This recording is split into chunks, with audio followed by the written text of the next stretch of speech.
of people. So this is where we had stopped the last time when I started talking about cluster correlation functions.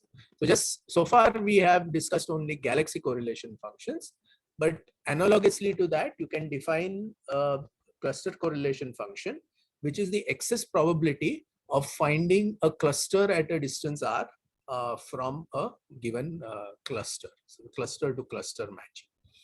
So what has been shown on this plot is on the x-axis, you have the number of galaxies in the cluster. So what they've done is they've said in order to compare with regular field galaxies, they've taken, if you have any field galaxies, you think of a field galaxy as a galaxy in a cluster with one member. Okay, so that is why they've also shown the xi at this point. Now remember, xi is a function of r, but for comparison, what they've done is evaluated the value of the correlation, 2-point correlation function at a distance of 1 megaparsec in order to compare different classes of objects. So this is the value with this triangle, which shows you the value for galaxies, or basically clusters with one member. If you take groups, then they typically have about 5 to 10 members. Those are shown here by that asterisk symbol.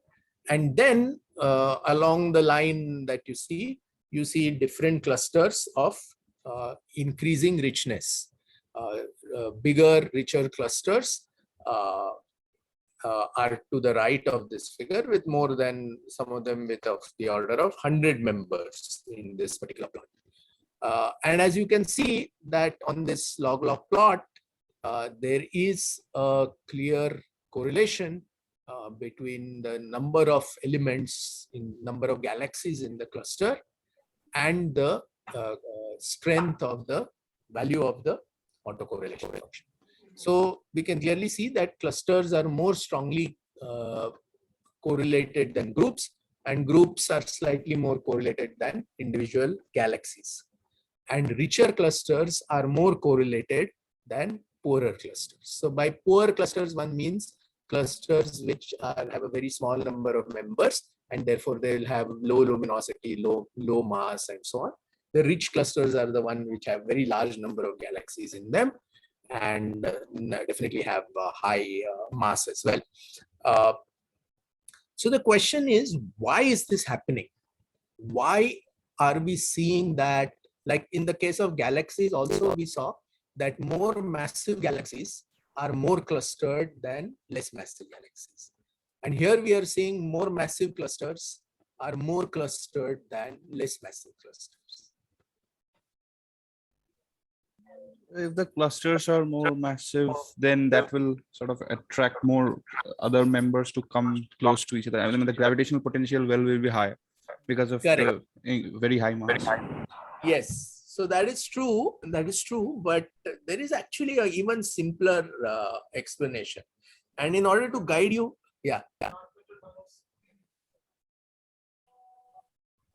dark matter bias. In what way?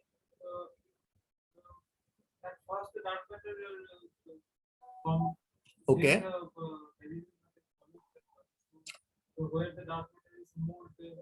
So this is, so you're right to what was said before, which is that wherever there's a deeper gravitational potential caused mostly by dark matter, because remember, dark matter is the dominant form of matter everywhere. Yes, so definitely deeper potential, but it doesn't even require something like this. So in order to guide you to the answer, I'll ask you a question. That if you take the highest mountains in the Himalayas, you'll find that the tallest mountains, let us say above 8,000 meters, etc., are clustered. So if you go to Mount Everest, you will find 3 or 4 other mountains which are nearly as high. Why is that?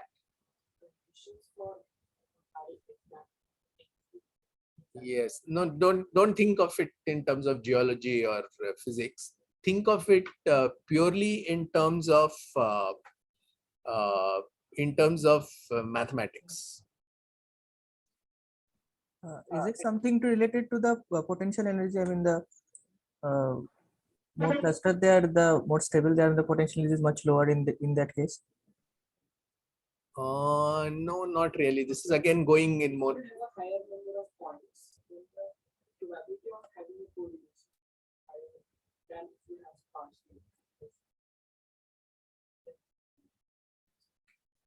Sort of. Yes, I think you're on the right track.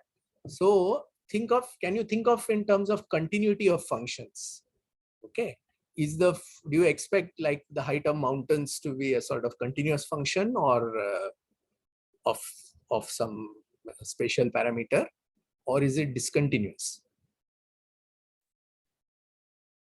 No, it's not discontinuous. Discontinuous means suddenly something is at 0 meters and there is one 8,000 meter peak like that. If there are no 90-degree cliffs, then it's continuous. Correct.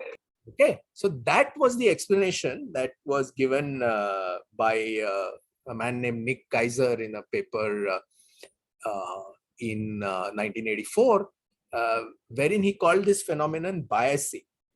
So he said that, so what is shown here is, let's say, the density or over density, let's say, of things. If you set a high enough threshold, because of continuous nature of the density function, it can't suddenly change from a very high value to very low value. It's not a random variable. It's correlated on spatial scales.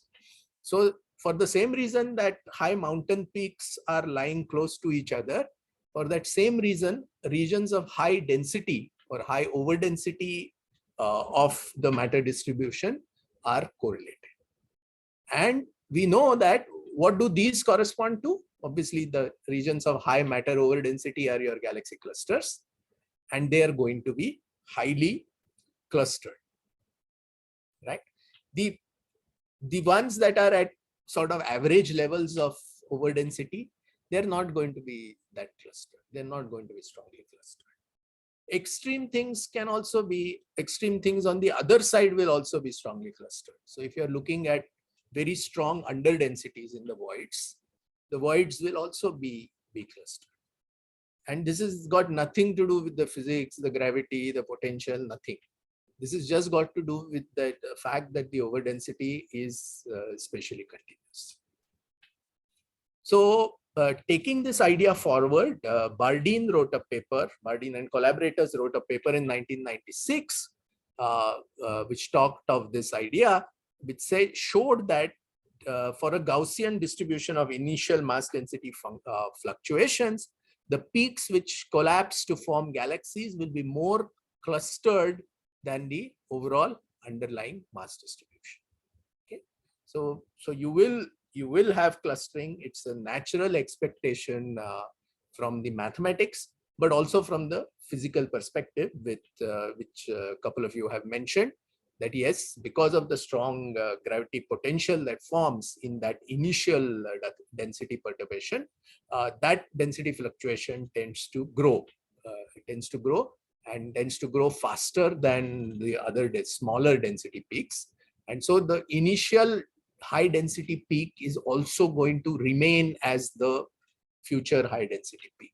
So what you see as galaxy clusters today, those positions in the universe correspond to the peak in the primordial or early universe also. These were the initial peaks that formed, and this is the place where the initial collapse and the initial formation of galaxies happened.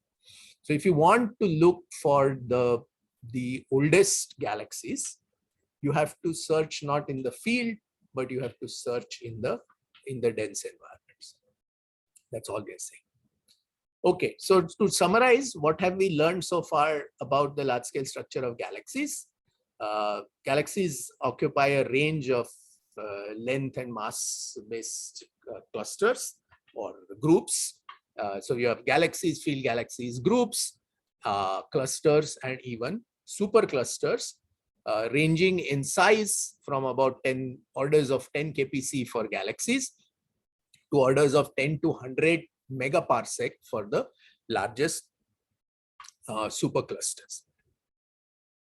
And we've observed this large-scale structure not only in the simulations, but we've actually observed it in the sky by using redshift surveys, which have been used to map this large-scale structure as traced by the baryonic galaxies using more than 3 million spectra that we have obtained so far. You can quantify the large-scale structure through the 2-point correlation function, which is well fit by a power law with some power law index and some scale. The scale is typically few megaparsec. The slope of that power law is typically 1.8 and so on. But these are not exact values, remember, that they can change depending on what galaxy sample you choose.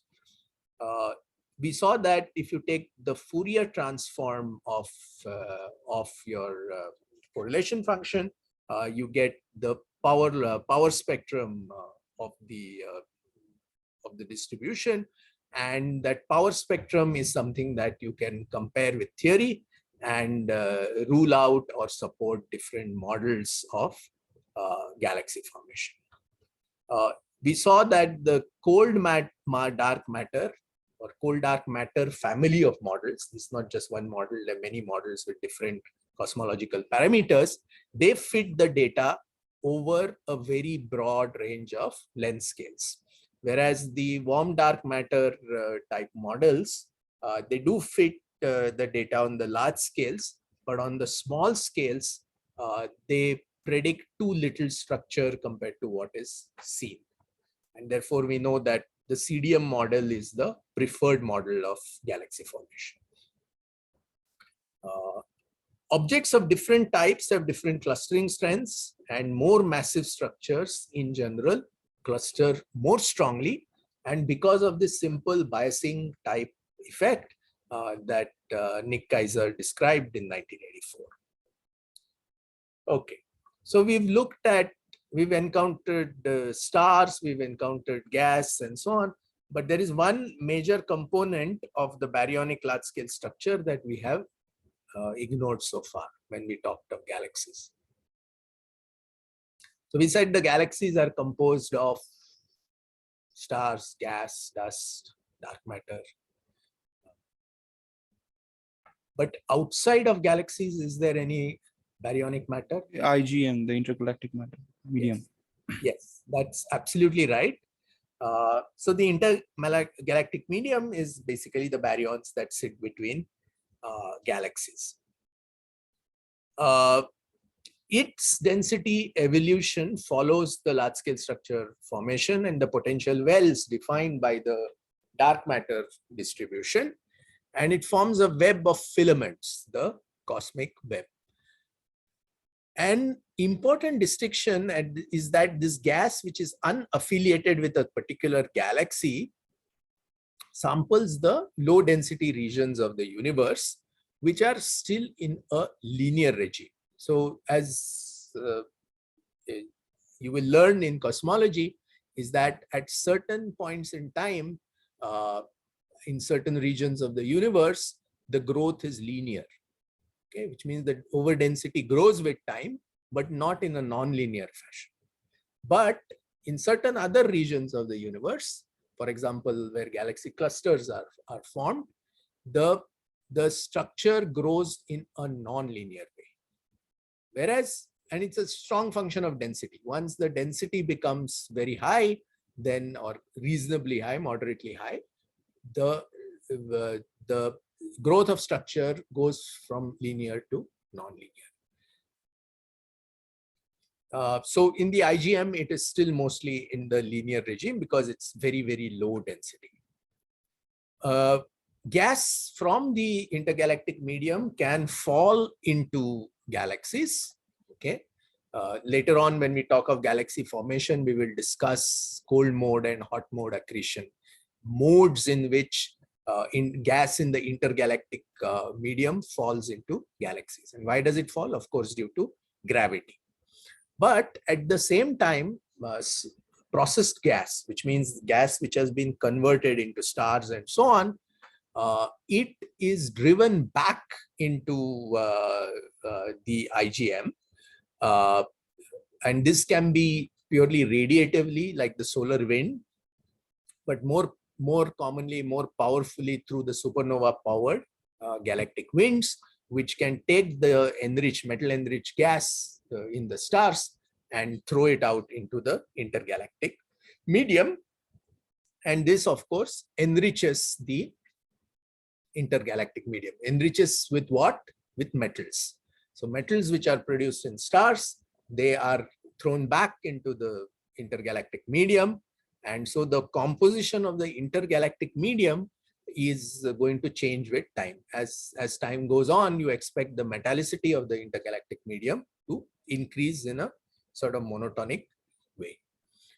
So of course, this is not a closed system. It's an open system. The IgM is going into galaxies, and stuff which is in galaxies, gas, not so much stars, is going to go back into the IgM. Absolutely right. So in addition to star formation, AGN plays in fact, a bigger role than supernovae because of the energetics involved. AGN play a very important role in driving this feedback, driving gas back from galaxies back into the IgM. Now, because of this interconnected nature of the system, the chemical evolution of the galaxies and the IgM track each other. So it is possible now that you've polluted the gas with IgM with metals, and then that polluted gas falls back again into the galaxy and gets further metal enriched. So all of this is a continuous process. So how do we observationally detect the IgM? Sorry?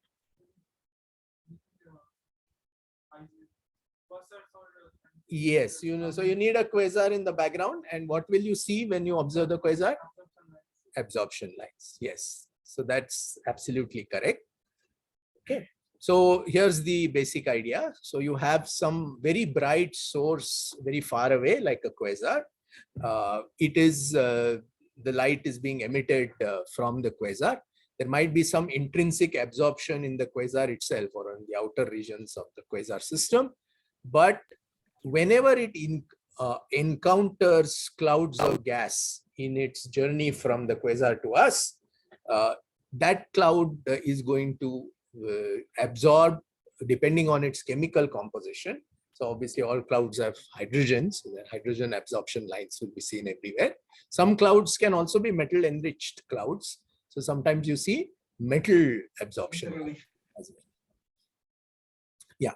So, and there could be multiple clouds, okay, at different redshifts. There is no reason to expect there's only one cloud. There could be any number of clouds along the way, provided they have sufficient optical depth, which means they absorb enough photons for you to see the absorption trough in the spectrum. These clouds will be seen. Now, the most important thing about this whole game and why these kind of studies are so powerful is that the signal to noise of that measurement does not depend on how far the gas cloud is. Okay, so if 10% of the light of the quasar is being taken out at a certain wavelength by this intervening cloud, it'll remain 10%, whether the cloud is right next to you or at the very close to the quasar, right? And therefore, observationally or technologically, it becomes much easier to detect absorption line systems. So now your final absorption spectrum is going to be some linear superposition of all the absorptions that have occurred along the way. And yeah.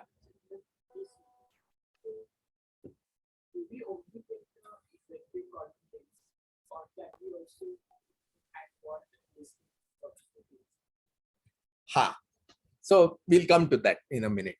Okay. So if it is at roughly the same distance, you get only the effective column density.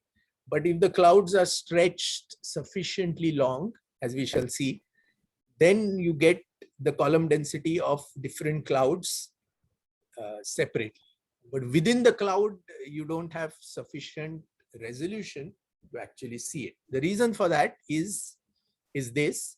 So what you see here is a spectrum of a very distant quasar, which has been taken with a fairly unique instrument, which is called HIRES. It's a high resolution spectrograph installed on the Keck telescope. And for this distant quasar, and you can work out the redshift of this quasar by looking at the wavelength of the observed wavelength of the Lyman alpha line, which you see here, right? And it is a very, very high resolution spectrum with one of the world's best telescopes, one of the world's largest telescopes, and also with a very large amount of time being spent. So for this particular observation, they spent 18.8 hours of Keck time observing just this single quasar. And you see a broad emission line corresponding to Lyman alpha from the quasar, and bluewards, or at shorter wavelengths compared to Lyman alpha, you see a number of lines. And these lines are known as the Lyman alpha forest. So these are the Lyman lines of hydrogen produced by different absorbers along the line of sight between us and the quasar. So there are multiple clouds over here. Now, to answer your question, to disentangle that is possible. If there are only one or two lines, you would have said that, okay, there's this one came from that cloud, this one came from that cloud. But there are a number of lines that are seen. Sometimes the lines are blended with each other, as you see here. This is referred to as the Lyman alpha forest. It's a forest of absorption lines. Hundreds, sometimes even thousands of lines are present in that thing. So suppose you have a very high resolution spectrum like this, you can actually disentangle the different lines and disentangle the different distances, because each line is differently redshifted depending on the redshift of the absorber. So something which is very close to the quasar will produce absorption close to the Lyman alpha line, whereas something not very close to us will not be redshifted so much. So that line will produce absorption at a much shorter wavelength. So this whole thing is quite complicated, and there are people like Sri Anand, for example, at Ayuka, who's a great Neeraj Gupta about the radio absorption lines, and Sri Anand in the optical are great experts on these absorption systems. Yes. Yes. Yeah. It can happen that what I want to say. Let's say there is some spectrum. Now I change the position with the engineer's cloud. Yes. I should there should be. Yes. That might be the same spectrum. Okay. Right. So it turns out that there are degeneracies. So how do you know whether something is one line at one redshift or some other line at some other redshift? Okay, how do you break that degeneracy? You break that degeneracy because the ratios, for example, if you have Lyman alpha versus Lyman beta absorption, the ratios of the two lines are not random. Okay, that is something you can predict, that how much absorption will happen in Lyman. So you can use that additional fact. So you don't use only the wavelength, but you also use the fact that you can measure the depth of the line. to figure out whether it's A or B. But it's not, you're right, that it's not an absolutely trivial process can be done. You can also try to model the conditions in those clouds. What's the temperature? What's the pressure? What's the density? And what is the chemical composition? These numbers together will tell you how much absorption you expect to see. Okay, so there is a code called Cloudy, which has been written just to do this. So all it does is you give it these parameters, maybe just ranges of temperature, pressure, etc., and you give it a spectrum, and it will go and fit this line, that line, check for consistency, everything, and it will give you a complete decomposition of how many clouds there are, what is the column density of each cloud, and what is the chemical composition of each cloud, and so on. So very, very complicated business, but there are codes that do this.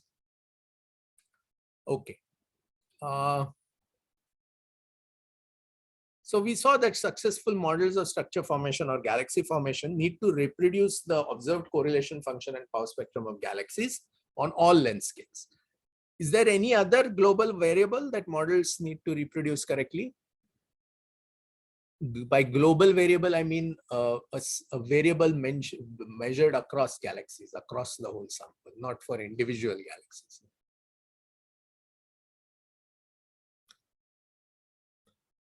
So think of it this way. We have said that we can predict using your models, you predict what should be the overdensity at different scales. Okay. What else do you think the models need to predict?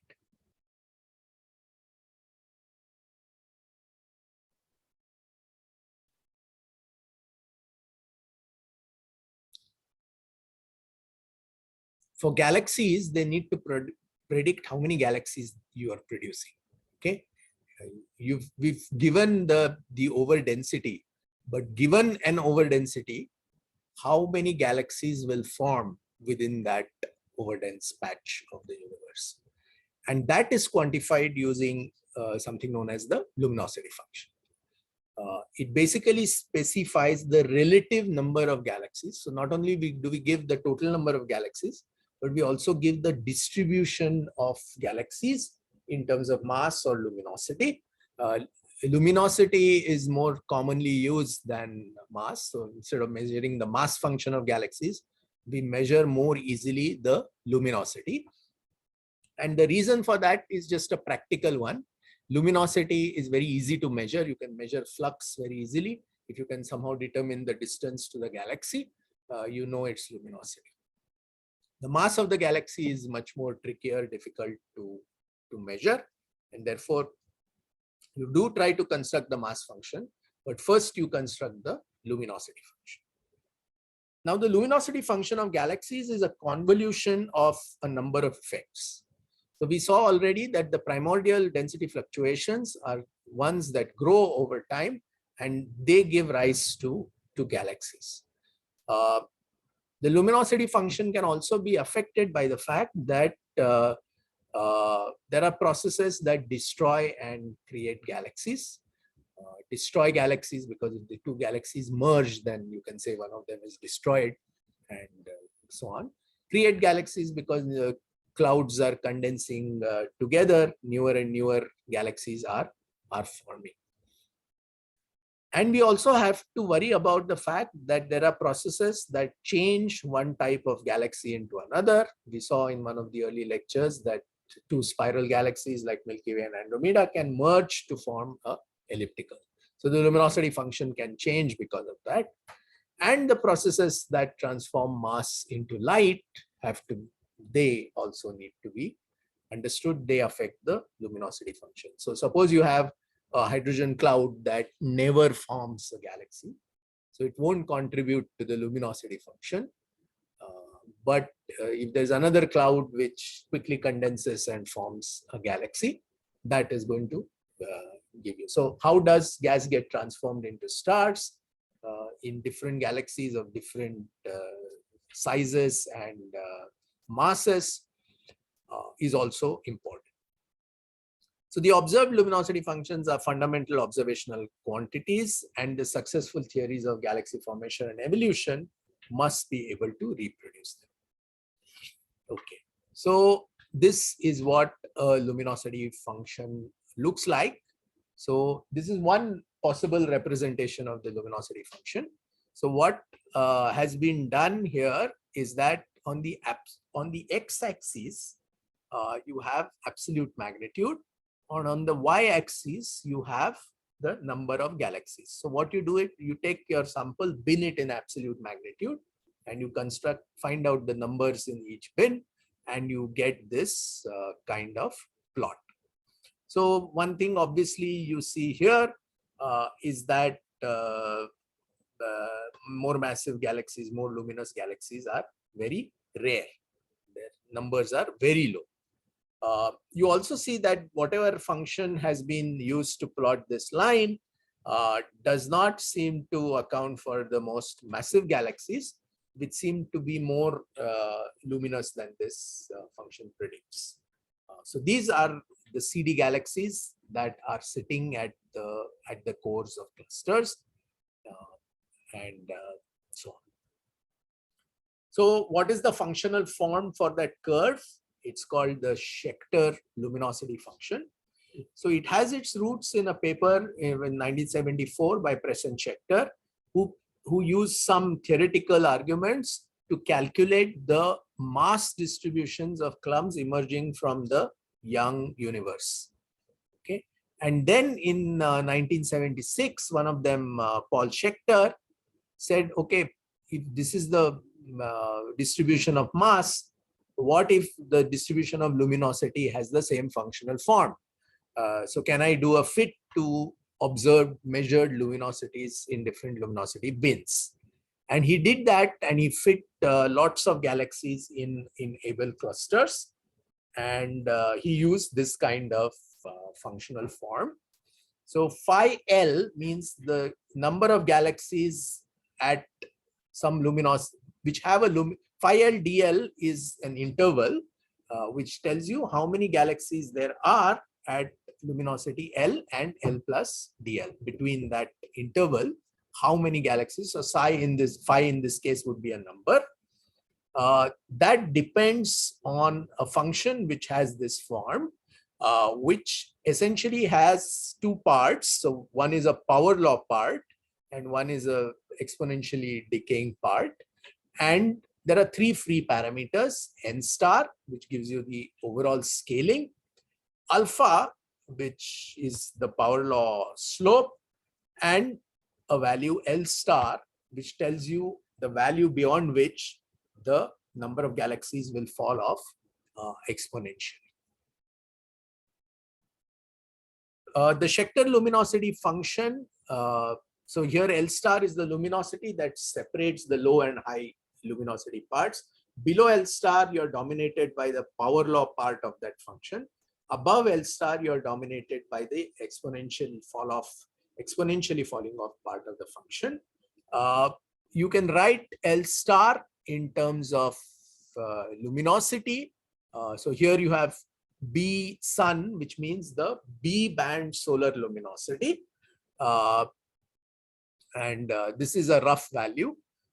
And MB, so this is now the same thing is expressed in terms of absolute magnitudes.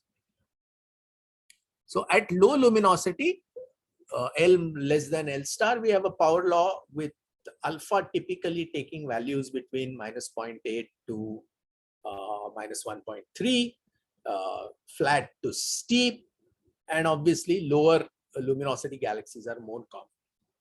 At high luminosity, L greater than L star, the exponential cutoff kicks in, and those galaxies are quite rare. N star is a normalization, which is set at L star N star of 0.02 H cube per megaparsec cube for the total galaxy population. So this is something that's also fit, but has this typical value. You will see that sometimes n star is just a pure number in the formulation that I showed, but it can also be a number density, number of galaxies in a luminosity bin per unit volume, per unit per megaparsec, for example, or even a probability. What is the probability of finding a galaxy with this luminosity range? Note that there is an implicit dependence on the Hubble constant via these h cube type factors, and that's because the luminosity itself depends on the value that you've chosen for the Hubble parameter. What does each parameter do? Again, here's a pictorial representation of what we discussed. Bright galaxies are the ones on the right part of the curve. If on the left part of the curve, you have a faint slope, then the curve becomes very flat. And if you have a steep slope, faint end slope, then the curve can become very big. So this, of course, tells you how many, what is the relative number of faint to bright galaxies in your luminosity function. You can integrate the luminosity function to find out how many galaxies you have brighter than a certain luminosity. Just integrate from that luminosity to infinity. And once you do that, you get an integral of this form involving the incomplete gamma function. If you take as L tends to 0, okay, as L tends to 0 in this equation, the total number of galaxies will just be n star gamma alpha plus 1. What happens for alpha less than 1? Bad things will happen. The gamma function runs into trouble. But of course, if your alpha is less than 1, less than minus 1, which it can be, you obviously have to have a low luminosity cutoff. There are no zero luminosity galaxies. So the overall integral doesn't diverge or anything. You can also find out what is the total luminosity in galaxies with each with luminosity greater than some value L, and then you integrate L to infinity and just multiply by the luminosity of each galaxy multiplied by the luminosity function, and that's what the integral evaluates to.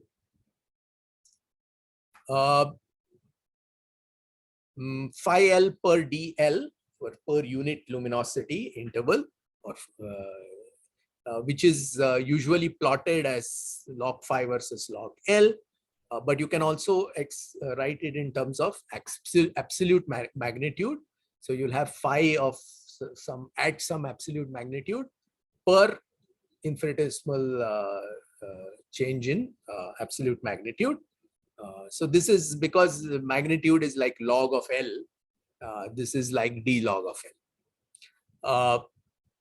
Sometimes the cumulative luminosity function is given. So what we looked at in the functional form was the differential form. But if you integrate it out, then you get the cumulative luminosity function, number of galaxies greater than a certain luminosity or brighter than a certain absolute magnitude. So if the shape of the curve doesn't exactly match what I've shown you, just check the axes on the plots. Very likely they're different, so the functional form looks different. The luminosity function depends on various things. It depends on the specific Hubble types you have used. So for example, ellipticals have a different luminosity functions than spirals. But sometimes if you have a very large sample, people will give you a luminosity function integrated over all types. Sometimes they'll give it to you separately. It also depends on field galaxies and cluster galaxies or whatever groups or other environments it sits in. And of course, it depends on the value of H0, which is captured completely by specifying, writing that H100 cube in all your equation. L and M, of course, vary as H raised to -2. Okay, so suppose you want to measure the luminosity function of a particular cluster. The good thing about clusters is you can safely assume that all cluster galaxies are at the same distance. Okay. If the cluster is itself far away, then the redshift space distortions that we saw in some of the early surveys, where peculiar velocities are stretching things in the redshift direction, that effect is very small. You need not worry about it.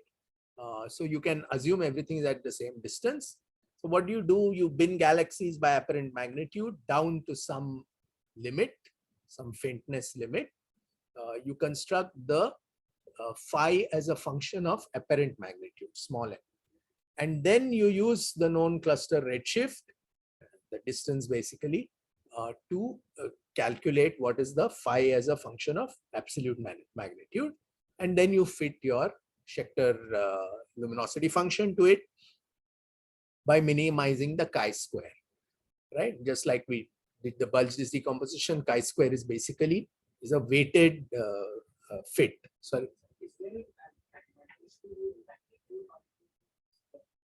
You can see traditionally in optical astronomy, a magnitude has been used. So why you can use flux as well, it'll give you the same answer. Using magnitudes makes it easier to compare your results with the literature. So if 50 other people have used magnitudes and you use flux, then it will be a pain for you to compare your results with the previous results. That is why these things continue. There are complications in this kind of process because you have to eliminate the foreground and background field galaxy contamination. There the individual galaxy velocities, if they're available, is very useful. So dwarf galaxies in the cluster are also very hard to measure. So your luminosity function is going to be truncated at some low luminosity, except for some galaxies like what are called blue compact dwarfs. These are very luminous dwarf galaxies. So although their mass is very small, their luminosity is quite high. So in any flux limited survey, you pick them up quite easily. So you can measure the luminosity function of these blue compact dwarfs. And you need to apply some kind of statistical corrections using field samples. So what is the simplest statistical correction you apply? Suppose you've observed 100 galaxies in that particular cluster. And you know that if it were in the field in that particular area of sky, within that magnitude range, let us say you would have found 5 galaxies. Instead of that, you have found 100.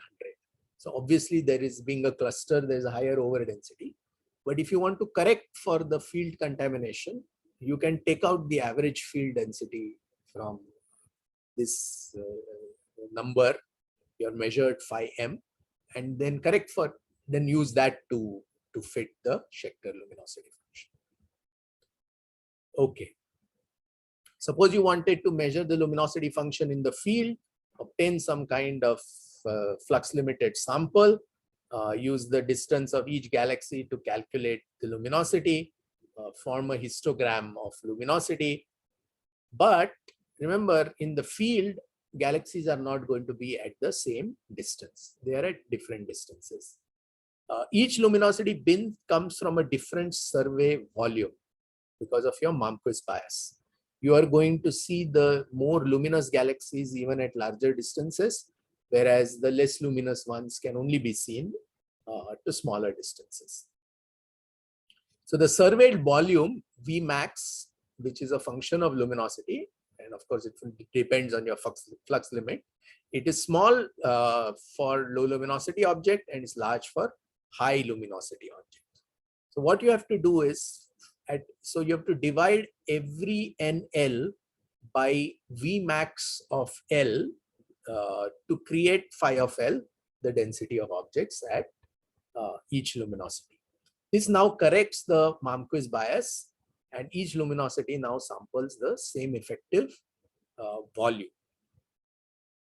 Here we are making the assumption that there is a constant space density of of these objects, constant with over the entire volume over which you are sampling.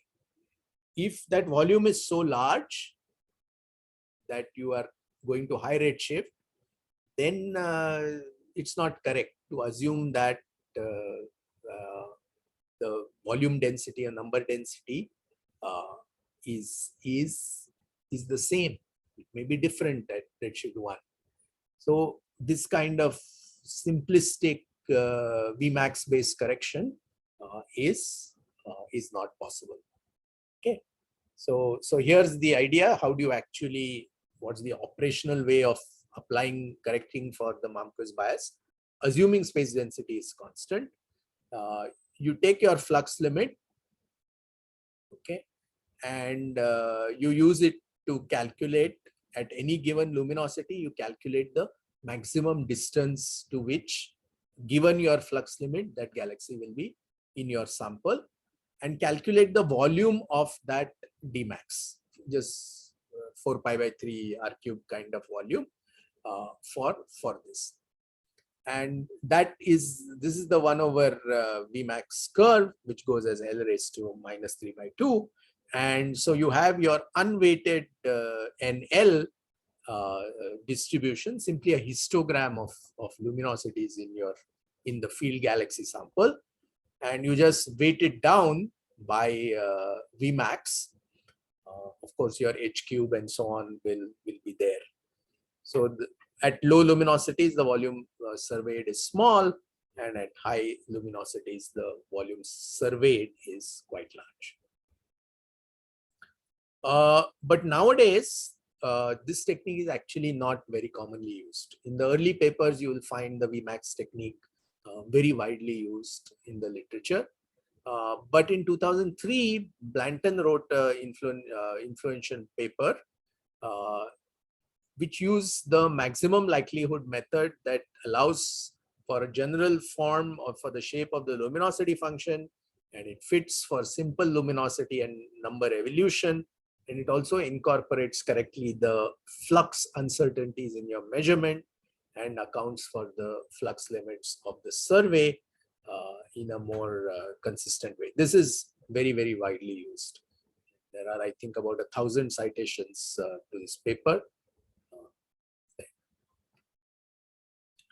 A related thing to the Vmax correction is the V over Vmax test to check for completeness. Okay, so there is obvious Marquis bias, and it's a very common and dominating effect in it. But suppose you take care of it via the Vmax correction, your sample can still be incomplete for other reasons. Magnitude errors near your limiting magnitude, the faintest level you are reaching, can sometimes include fainter galaxies just because of errors in the flux measurement. And magnitude corrections, for example, dust correction, etc., any flux corrections that you apply are usually applied to the sample only after the sample is defined. And therefore, if you set your flux limit, take your sample, and then throw out galaxies based on, or throw out galaxies based on your sample, you are doing something incorrectly, because you are applying a dust correction after you select your sample, which will introduce a bias. Okay, so now how do we know that we've hit incompleteness? It is possible to check for completeness with a test known as the V over Vmax test. For each galaxy, find the ratio V over Vmax, where V is the volume out to that galaxy. Vmax is the volume out to Dmax, the distance that the galaxy would be at the flux limit. Okay, so for any given galaxy, suppose it is much brighter than your flux limit, then it's going to be visible up to a larger distance than at the flux limit. So if the average of this ratio, V over Vmax, tends to 0.5, the expectation value tends to 0.5, then the sample is complete. If it starts deviating from from 0.5, then it means that you are beginning to lose galaxies at the faint end. Why 0.5?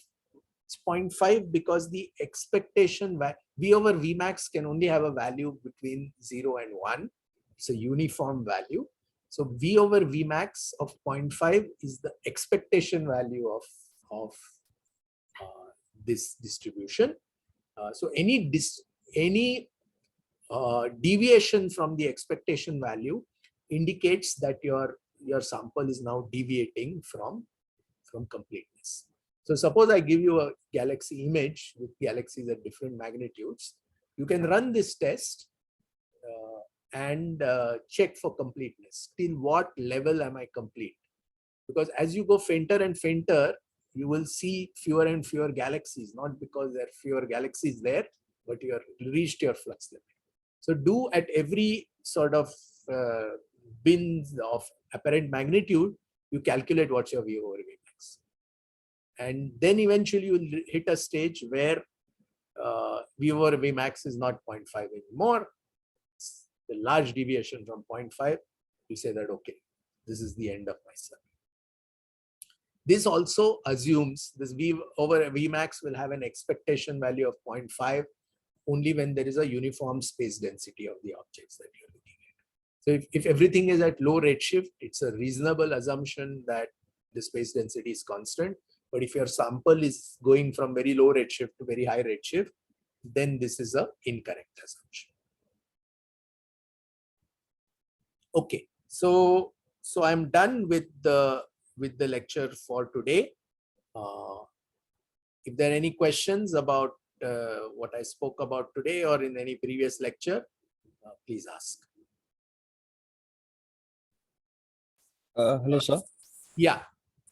So for the Lyman alpha forest that you showed, so can we also infer from that spectrum? I mean, if the amount of neutral hydrogen between the quasar and us was a bit high, I mean, if it was sufficiently high, then this would have completely been extinct, right? I mean, this forest wouldn't have appeared at all. So it would. Yes.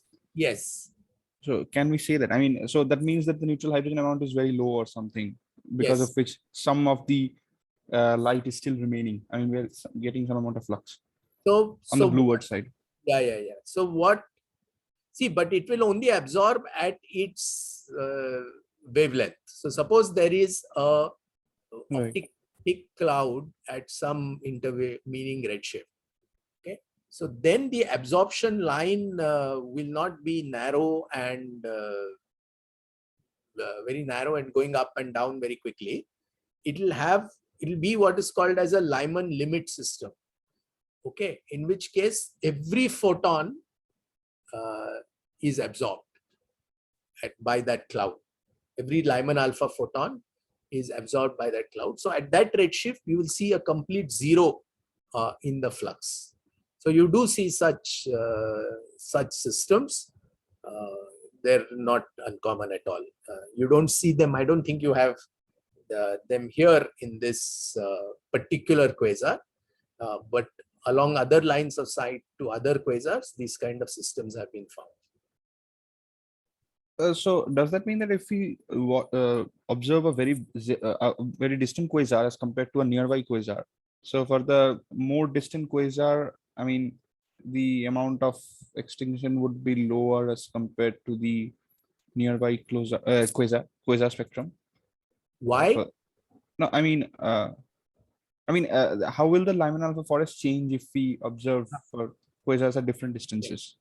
So first of all, remember this redshifted Lyman alpha emission line, okay, where it appears depends on where what the redshift quasar is. So the width of the Lyman alpha forest in terms of the number of angstroms spanned by it is dependent on the redshift of the quasar. If the quasar is at low redshift, see, remember, you can only find the forest between the redshifted Lyman alpha line from the quasar at the longer redshift end and the Lyman limit of the quasar at the low end. So basically, let's say redshift 1 quasar. Let's take a redshift 1 quasar. Then your 1216 angstrom Lyman alpha line will go to 2432 angstroms, right?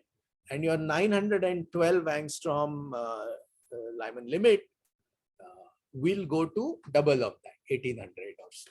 So between 1800 and 2400 angstroms, you can have the Lyman alpha forest, not outside of that.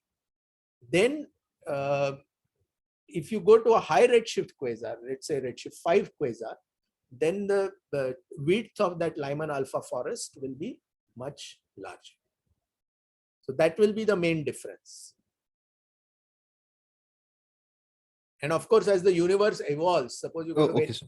you may not have sufficient number of Lyman alpha clouds. So between redshift 4 and 5, maybe you have no clouds. Not enough clouds are condensed. Or if the clouds are there, they are metal free. So the lines that you see redward of the Lyman alpha line, the lines on the right, they are coming from metals in those absorbers. So at high redshift, maybe you have no metals. So those will produce hydrogen absorption lines, but not, let's say, magnesium absorption lines. Those may be missing. Yeah, did you have anything else, Chishman? No, sir, it's fine. Yeah, thank you.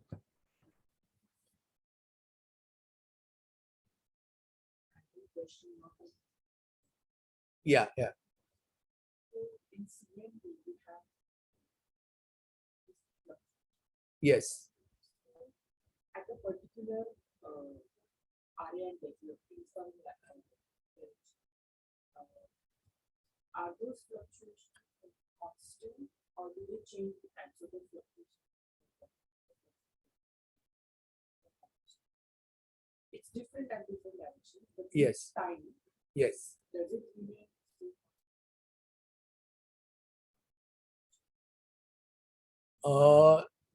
You are it doesn't change from 2021 to 2022. Okay. Are you asking whether it will change in the future?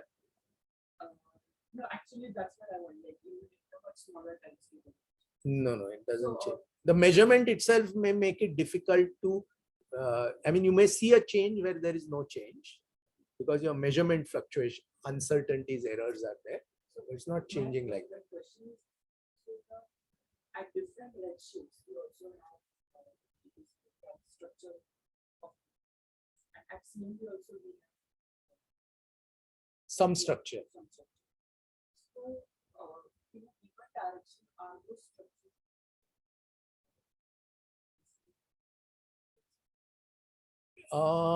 See, remember the CMB volume.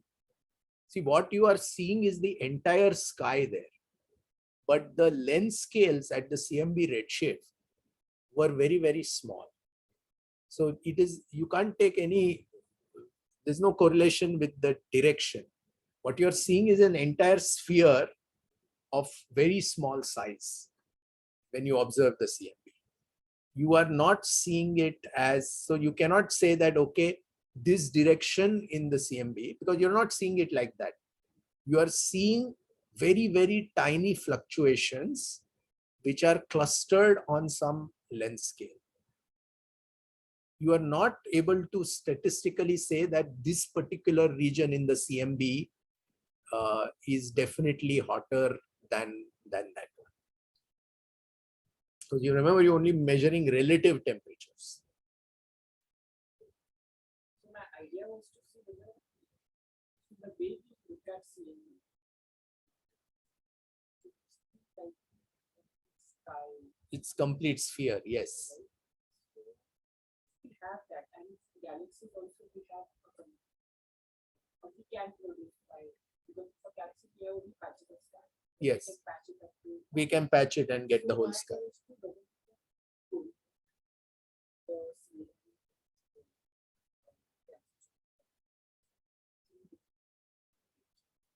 See, one thing to remember is that when you're observing the CMB, You're observing it at one redshift, one instant in time.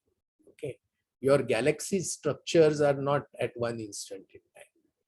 So it's the same problem as getting a luminosity function of a cluster, which is very easy. Getting luminosity function of field galaxies is much more complicated. So you can't do that because they're at different distances and the length scales are changing. But can we account for them the change? Not because you are also not observing the same galaxy. Na? Are you seeing the same structure evolve backwards in time when you do a galaxy redshift survey in a particular direction? You're not seeing the, so what you are saying could be true if you observe the evolution of a particular direction. This is a different thing. So what you're saying is, if I have understood correctly, at different redshifts, the galaxies that we see are actually different. So Yes, it's, absolutely. it's not Okay. like the same. You're not seeing the same galaxy change from the CMB to us. Okay. If you could, But then we say that the universe is global. yeah, it So is. even though we are not seeing the same galaxy, Yes. we should see some. Yes. So we are doing a statistical test. So that's why I say you can't say that this galaxy is, because this galaxy is not the same as that galaxy. There are different galaxies, right? They're at different redshift. You're not seeing evolution of one individual galaxy. You are seeing a statistical evolution of the whole population. So you can definitely make statements about statistical evolution of population.